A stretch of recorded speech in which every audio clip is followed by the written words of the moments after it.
Hello, everyone, and welcome to Ventures. In this show, we talk about lots of different aspects of venture building and venture investing.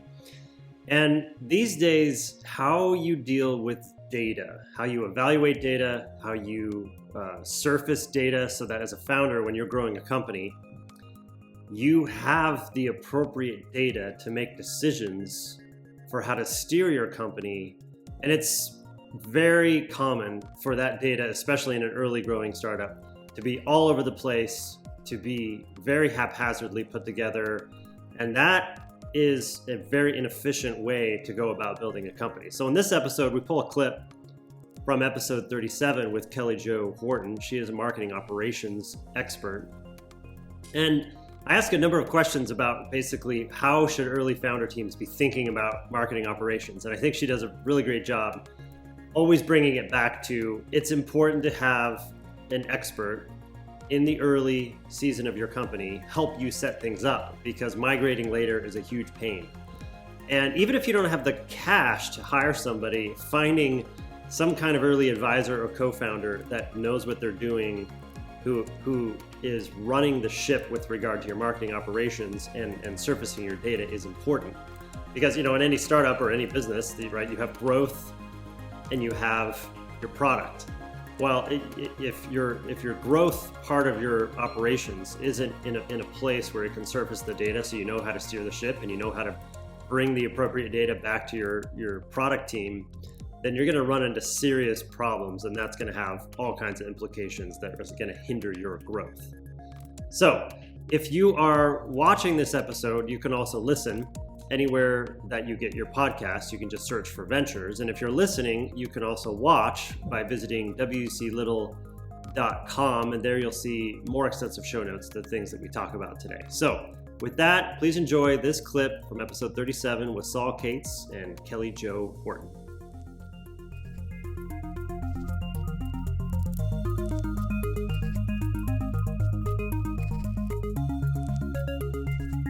So let's walk through a hypothetical example, although we see it every day, of a founder team. Let's say we have a business person, we have a technology person, and we have a creative person, and they're building a product. The business person is trying to line up some partnerships. Maybe let's say it's consumer with some B2B part of it, and they're wondering, what do we do with marketing? Like a lot of these early startups, they don't do anything. They kind of have a few friends and family. They're trying to get their product out.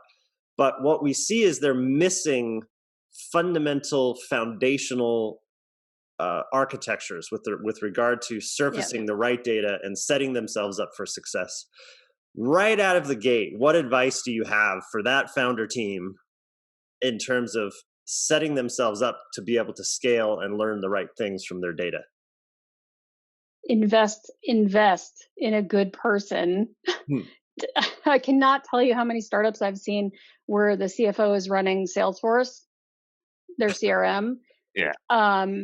And you need a good marketing operations person. And I've been a team of one so many times at startups because I understand how to set all the systems up. Even if I'm not an expert in some of them, I know how to tie them all together and keep it stable until they get some experts on these other systems. But yeah, they need to invest. If you're going to start investing hundreds of thousands of dollars in tools, why would you only pay some entry-level person to manage all those tools? What I would say to founders is it's super important to hire a very experienced person from the beginning and at least set things up correctly and run your marketing operations platform, if you have a CRM, to run that, and any other tools that you connect, sales tools. Eventually, you're going to have, a complete data pipe with a data warehouse and data visualization tools, but you're talking about $1 million stack at that point, depending. Right. So, but they need to spend this. They need to think of how much money they're spending and how valuable this person is, because they're helping you drive revenue. And the bottom line is, if your data is crap, how can you make decisions? How can you, make financial decisions based on data that's dirty, right? So hire a good person to help you build out your stack and support your stack until it gets too big for one person. So until they can hire that, until they can afford to hire that person, let's just say, and this is very common. There's a B2B side, there's a B2C side of their digital product that they're building. They have a SQL database. They have, let's say they have a web and mobile. So they have Google Analytics. They have something like Mixpanel. Right. They're running ads on Facebook. So there's all this data, and most of the times, because we work a lot with pre-seed founder teams, most of the time that data is all over the place. Maybe they're pulling in some of it into an Airtable or something like that. Right. But until they can afford to bring that expert in, or that more seasoned person, what should they do? What should be the foundational things that they do to make sure, at the very least, they aren't racking up a massive amount of MarTech debt, or whatever the term would be? Tech debt. Yeah. I don't know. There's a lot of agencies making a living off of embedding people until they can hire their own people, or putting together teams that can come in and sort of, embed this team of people until you can afford to hire your people full time. But I guess you have to have someone running the ship underneath. You got to have a person, and it just gets messy when you have a small startup and you have all these people with admin accounts in every tool, right? That's the thing I see the most when I log into a client's database, is everyone's an admin because they don't know about permission sets and things like that. Everybody's an admin because it's just so easy to add everyone as an admin. So do not do that. Don't add everyone as an admin, and try to have at least one person who knows pretty much what they're doing. And then you can build out your team, and then you can build out your stack. But start with basic tools that you need to do business, whatever they are, just your top 3, because it gets expensive really fast and it gets complicated really fast. The more data points you have, the more chance you have for corrupting data and compliance violations for GDPR and all that stuff. You got to have someone who knows all that. Do you have a recommended? Oh, sorry, Saul. Do you have a recommended cheap stack, like HubSpot over here for the CRM? Just use Airtable. Use Metabase for surfacing these things from your SQL database. You or is it not that easy? So it depends. It's not that easy. It depends on the business. Yeah. So I don't build the same stack for everyone. It depends on the business needs. So B2C is very different from B2B. It depends. How intelligent do you want your marketing? If you are, someone who is just sending out an email on a regular cadence, you can use SendGrid or something like that. You don't need some fancy marketing automation tool. But if you're doing behavioral based marketing and you want to score people and you want to move them around based on automated intelligence, then you need a marketing operations or marketing automation platform. Depending on what your business is, which one do you choose? So I have different recommendations. The pricing is really different for all of them, depending on how many people are in your company and depending on how many leads are in your database.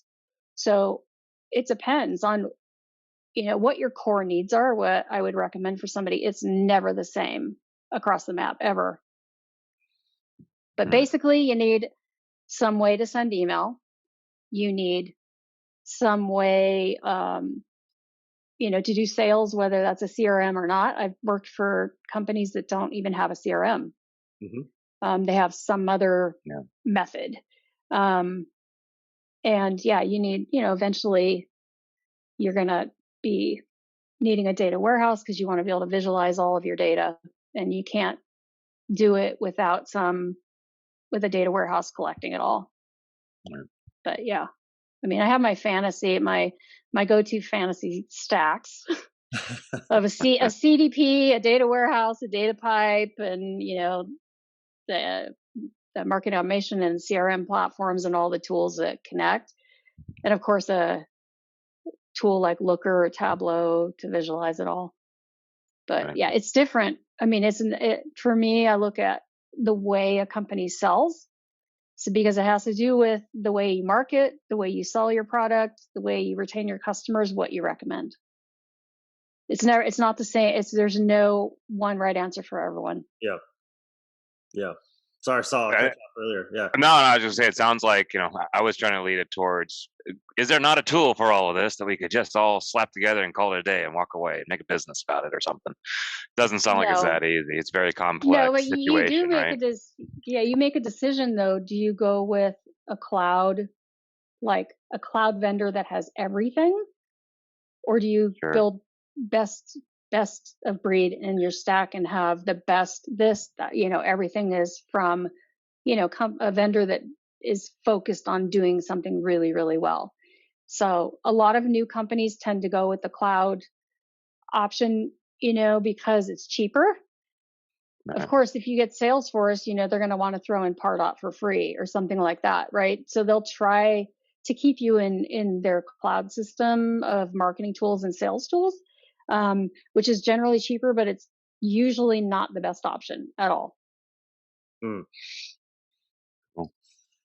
Yeah, because we work with so many founders that I mean, even what you've shared with us thus far is going to be extremely insightful because Very helpful, high value. They don't know to even value a marketing operations person to help set up that stack right out of the gate. And it's usually an afterthought, like even Series Yeah, C, right. seed extended. It's hard for them to even know what questions. So I'm excited to point them to this episode for that fact alone.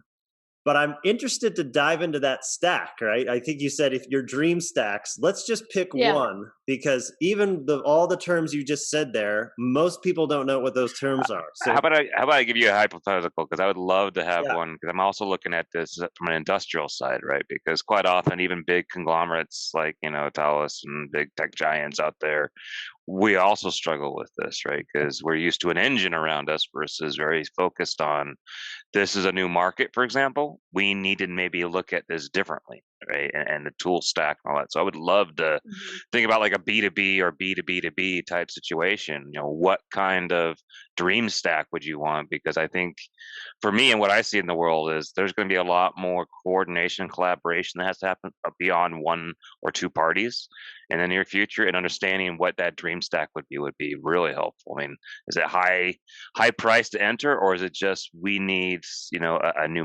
mousetrap that gets us that dream stack of yours? Yeah, well, I'm down with both, so you tell me which one you want. You can start. I think you can start relatively inexpensively, especially if you know which vendors will reward you for. You just have to know what the pricing models are for the vendors, which I've been negotiating these contracts for a long time. So I know sort of what kind of prices you can get for what.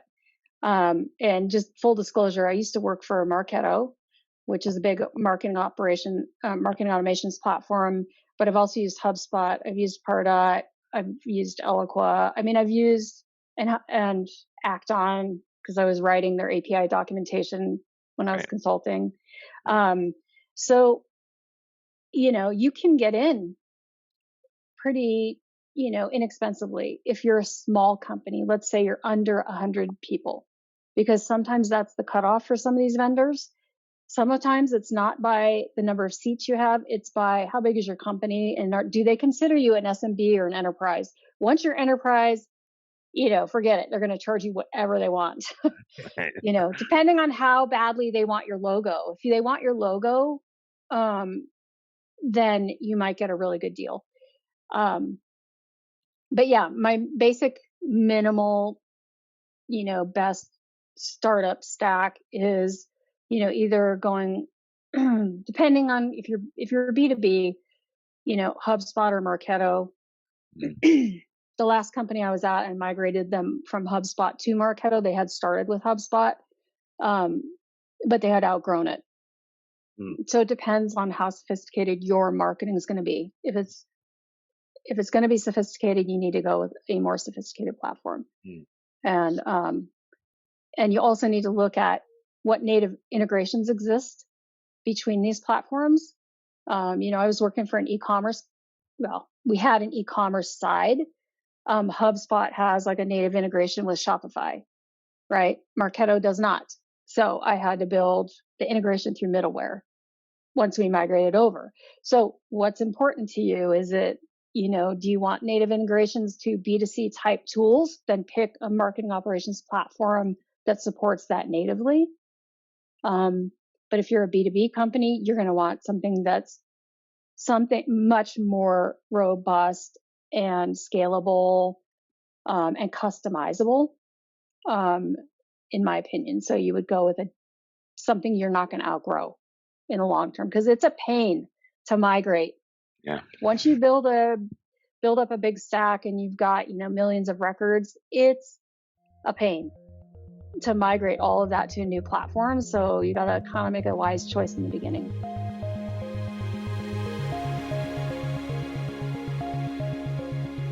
All right, a couple quick things before you go.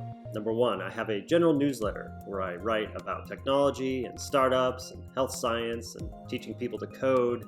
And I write about a variety of different subjects that we talk about on this show. So if you go to wclittle.com, there you'll be able to subscribe, and you'll also be able to subscribe to particular topics. If you're just interested in one or a few of them, you'll be notified right when I publish new content in those areas. Number two, my partners and I at Proto Ventures have a portfolio company called Startup Rocket. If you go to startuprocket.com, there you'll be able to receive coaching guides and customize an operations framework for you and your team and your advisors to be on the same page in terms of what is the appropriate next step for you and your entrepreneurial journey. And finally, if you wouldn't mind leaving a review anywhere that you have listened to this podcast or watched this podcast, it would be super helpful to help those who might be interested in consuming this content as well. Thank you.